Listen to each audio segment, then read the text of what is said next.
लोकसभा की तैयारियों को लेकर फिलहाल सभी दल तैयारियों में जुटे हैं। कांग्रेस और भारतीय जनता पार्टी कई प्रदेशों में भी माहौल बनाने की कोशिश में लगी है, लेकिन इस बीच उनके गृह और दशा क्या कह रहे हैं, इसको लेकर आज जनता टीवी के संवाददाता तौकीर किदवई ने जाने माने ज्योतिषाचार्य पंडित उमेश शास्त्री से खास बातचीत भी की है। वो देख लेते हैं।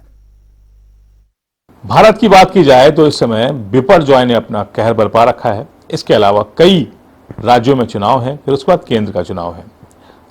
तैयारियां में जुटी हैं सभी जो राजनीतिक पार्टियां हैं, लेकिन इसके अलावा उनका भविष्य, उनका ग्रह क्या कहता है, इस पर हमारे साथ बातचीत करने के लिए पंडित उमेश शास्त्री जी हैं। उनके ग्रह आखिर किस तरह बैठ रहे हैं। शास्त्री जी, कई राज्यों में चुनाव है और फिर उसके बाद केंद्र का चुनाव है। राजनीतिक दल सब जुटे हुए हैं, कहीं सरकार भाजपा की है, कहीं कांग्रेस की है। अभी फिलहाल आप भविष्य क्या देखते हैं, चाहे राजस्थान हो, मध्य प्रदेश हो, हरियाणा हो, छत्तीसगढ़ हो और उसके बाद केंद्र? देखिए, ज्योतिष शास्त्र के अनुसार पे जो समय चल रहा है, तो ये जो भी स्टेट के चुनाव चल रहे हैं उसके आधार पे देखिए, पहले बीजेपी का जो जन्म कुंडली है 6 अप्रैल 1980 को 11:30 में जो है बीजेपी बनी महाराष्ट्र में, ठीक है ना। और कांग्रेस पार्टी जो है 22 नवंबर सन 1969 को बनी और लगभग 9:57 पे। लगभग कांग्रेस का जो है धनु लग्न है और बीजेपी का जो है मिथुन लग्न है। कांग्रेस पार्टी का धनु लग्न और वर्तमान में जो दशा चल रहा है वो लगभग राहु का महादशा चल रहा है। तो राहु के महादशा में जो है, और इस समय कांग्रेस का शुक्र का अंतर चल रहा है। तो राहु के महादशा में शुक्र के अंतर में जो स्टेट का चुनाव होगा उसमें ज्योतिष के आधार का जो दशा चल रहा है वो चंद्रमा का महादशा में शनि का अंतर चल रहा है। शनि लगभग 2024 अप्रैल तक रहेगा। तो जो ये शनि का अंतर चल रहा है उसमें बीजेपी का सरकार जो है केंद्र में तो 100% बनेगा। केंद्र में बीजेपी का सरकार बनेगा और माननीय नरेंद्र मोदी ही प्रधानमंत्री बनेंगे, ऐसा प्रतीत होता है। क्योंकि 2024 में बीजेपी का स्टार जो है बहुत ताकतवर हो जाएगा।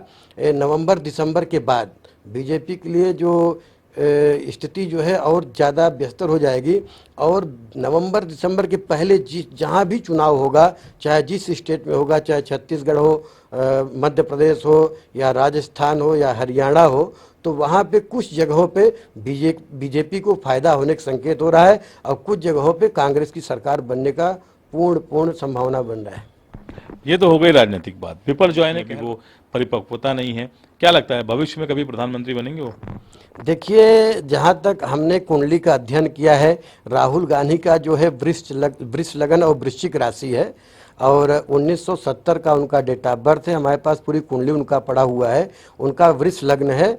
तो लग्न के आधार पे ऐसे कहा जा सकता है कि अगला जो चुनाव होगा 2029 के बाद होगा संभवतः लोकसभा का चुनाव। तो लोकसभा चुनाव में, अगले चुनाव में जो है राहुल गांधी को अच्छा बहुमत मिलने के संकेत है। क्योंकि उस समय राहुल गांधी के जो ग्रह स्थिति रहेगी वो काफ़ी अच्छा रहेगा और जनता का पूरा उनको सहयोग रहेगा। परंतु 2024 का जो चुनाव है वो तो बीजेपी का ही सरकार बनेगी। 2024 के बाद जो लोकसभा का चुनाव होगा उसमें राहुल गांधी को प्रधानमंत्री बनने का योग बन सकता है, संभावना है। और अखिलेश यादव की जो कुंडली है उनका कन्या लग्न है। तो अखिलेश यादव जी का स्टेट में बहुत ज़बरदस्त, स्टेट में अच्छा प्रदर्शन करने का योग बनेगा। और उनका जो कुंडली है उनका हमारे हिसाब से कन्या लग्न है। तो कन्या लग्न के हिसाब देखा जाए तो जो चुनाव होंगे उसमें वो काफ़ी बेहतर करेंगे, बहुत अच्छा रहेगा उनका। और 2027 में जो है कांटे का टक्कर होगा और उसमें देखा जाए कि समय में, आने वाले समय में देखने को मिल जाएंगी क्या? देखिए, जो ये समय चल रहा है आज का, जो अगर नक्षत्र देखा जाए तो शास्त्र में कहा गया है कि अगर आषाढ़ कृष्ण पक्ष में चतुर्दशी तिथि को रोहिणी नक्षत्र हो, खास करके आषाढ़ कृष्ण पक्ष चतुर्दशी को रोहिणी नक्षत्र हो, तो उस समय जो है किसी भी स्टेट में राजगद्दी जाने की संभावना रहती है। राजगद्दी चली जाती है। उसके साथ साथ जो है जनमानस में काफ़ी जो है उथल पुथल रहता है, शोकाकुल रहते हैं, लोग ज़्यादा परेशान रहते हैं, क्योंकि ये जो योग बना हुआ आषाढ़ कृष्ण पक्ष से बना हुआ है, इसका प्रभाव काफ़ी दिन तक रहेगा। तो जनमानस में इसका थोड़ा प्रभाव खराब पड़ेगा और जो उथल पुथल वो चलता रहेगा। अक्टूबर के बाद जो है काफ़ी जो है हद तक जो है समस्याओं का समाधान होगा। उसके पहले तो कोई न कोई समस्या चलता ही रहेगा, चाहे वो भारत में हो चाहे अन्य प्रदेशों में हो, कुछ न कुछ भूकंप, तूफान, ये सब चलता रहेगा।